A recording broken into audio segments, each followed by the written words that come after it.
وہ چنتا انہی کو ہے جن کو وہ خاص کرنا چاہتا ہے۔ پھر غم کس بات کا؟ یہ بات بھی کتنا سکون دیتی ہے کہ ہمیں روتے ہوئے کوئی اور نہیں بلکہ ہمارا خالق دیکھ رہا ہے۔ تہجد تک پہنچنا تمہارے لیے بے وجہ تو نہیں ہے، آخر کچھ تو ہے جو ممکن ہونے والا ہے۔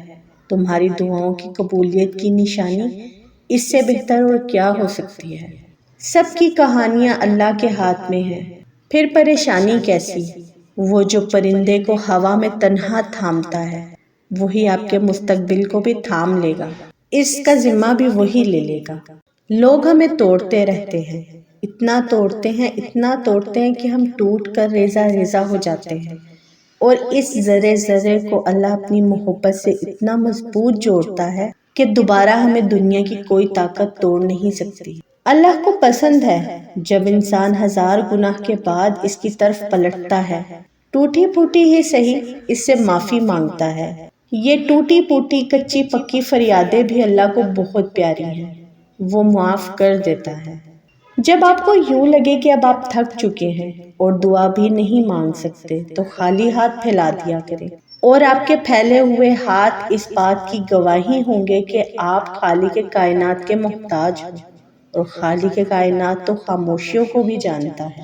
ایک دن تمہارے پاس وہ سب ہوگا جسے پانے کی امید میں تم اتنی دعائیں کرتے ہو، راتوں کو اٹھتے ہو، اللہ تمہیں وہ سب کچھ دے دے گا جس کی تمنا کرتے ہو، اور تمہارا انتظار ضائع نہیں جائے گا۔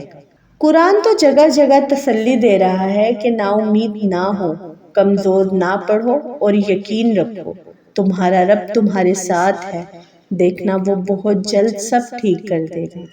صبر کرنے والے اللہ کے پسندیدہ اور بہت قریب ہوتے ہیں۔ صبر کرنے والوں کی پکار کا جواب عرش سے آتا ہے۔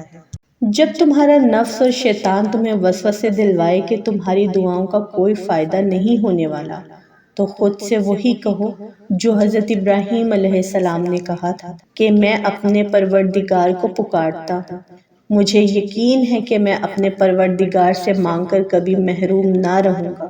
جو کسی کا برا نہیں چاہتے ان کے ساتھ کوئی برا نہیں کر سکتا، یہ اللہ کا وعدہ ہے۔ دلوں کے حال تم سے بہتر تمہارا اللہ جانتا ہے۔ تمہارے خاموش سجدے اور تمہاری انکہی باتیں خدا کے ہاں بہت خاص مقام رکھتی ہیں۔